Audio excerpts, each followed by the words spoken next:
This video will start today with a true piece of commentary genius from the great that was Christopher Martin Jenkins. It is extremely cold here. The England fielders are keeping their hands in their pockets between balls. On with the show.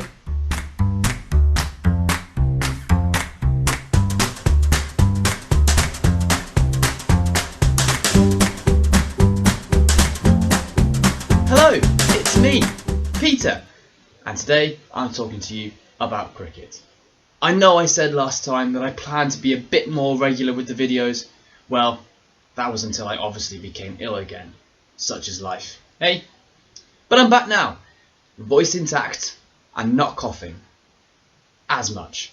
I'm going to get started straight away on the cricket because, as you will know, we are just 2 weeks away from the Ashes. Australia versus England, cricket's oldest rivals, 5 tests played down under in the blistering Australian sun. I can't wait. We now have both squads for the series. Australia announcing a squad for the first 2 tests in Brisbane and Adelaide. And let's take a look now at their squad and assess the strengths and weaknesses of what they may possess. And the obvious place to start is perhaps with the surprise recall of Usman Khawaja. He has not played a test match for Australia since being dropped after the Headingley test in 2019, but has been scoring runs in the domestic campaign and has an average of above 40 in home Ashes matches. You sense that he might rival Travis Head for that middle order slot. And there is no place though for the nicest man in cricket, Matthew Wade. But is anyone really bothered by that? Aside from the middle order slot, the batting does seem fairly obvious. David Warner, Marcus Harris will open, and Labuschagne and Smith will come in after that.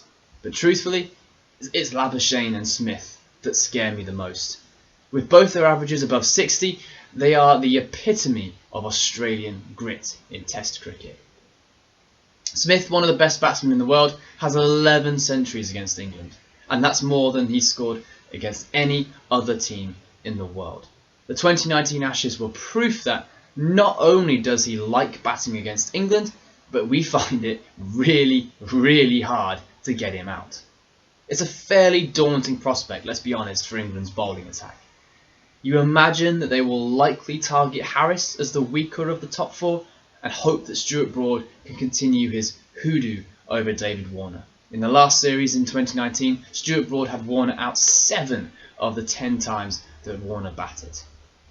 On the other side, in the bowling attack, that kind of also does speak for itself, really.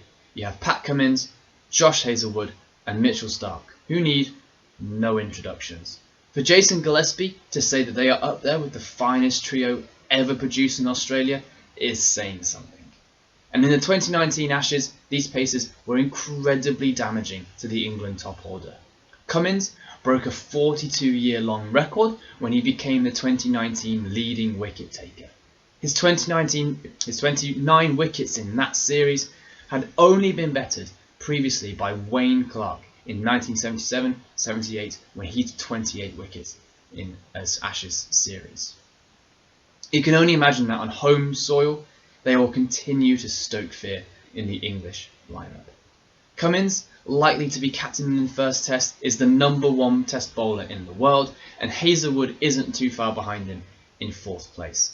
Nathan Lyon, is also an extremely experienced pro, but with uncaptain Michael Neser, Mitchell Swepson and Jai Richardson as backup, you can only imagine England will be desperately hoping for some injuries to that front line attack. And the last point of notice is that World Cup hero, or 2020 World Cup hero, Mitch Marsh is not in the team. Cameron Green has been picked instead, and Green does have a decent average with the bat in Test cricket, going at 40.68, but he has yet to take a wicket at Test level. Marsh will have his opportunity to prove his worth as part of the Australia A squad, and the overall squad, as Cricket Australia have announced, will be reassessed after the day-nighter in Adelaide. But before that, of course, we have the big curtain opener in Brisbane at the Gabba, the famous stadium that England have only won twice at since World War II. There is hope, however, as Fortress Gabba was finally broken after 35 years, as India were the first team to claim victory there in January this year. For the game coming up in 2 weeks' time, you'll have to be up early to watch this one, or in bed late. I don't really know how it works. Either way, play starts at midnight with the fixture due to run from the 8th to the 12th of December. I know that I'm going to be nocturnal for the next month, and I hope I will be joined by many others of you out there. And that'll be all for now. I will leave you with an on this day that seems fitting for the theme of the Ashes. For on this day in 1990, Australia crushed England in a 10-wicket, 3-day victory in Brisbane. England played well actually for 2 days, and they took a first innings lead of 42. But they fell apart in the third. Alan Lamb, who was temporary captain for that game, was out in Terry Alderman's first over of the day. It later transpired actually that David Gower, had spent the previous night with Kerry Packer at a casino. I love it. Imagine if Root, Stokes and Anderson did that today. What criticism they would get. Amazing. Anyway, Lamb was heavily criticised at the time, in particular when Jeff March and Mark Taylor knocked off the 157 to win without losing the wicket and in 46 overs. Also on this day, Peter Siddle, an Australian familiar to many England fans, was born in 1984. So, happy birthday to him, I guess. Next week, I will be reviewing the England squad, but for now, let me know what you think of the Australian squad. Is it stronger than the English one? Is there anyone missing that should be in there? Like, comment, subscribe and share this vid, and feel free to go through my old ones and give them a view too. Any interaction with this video or this channel is greatly appreciated, so thank you. And until then, until next time, sports fans.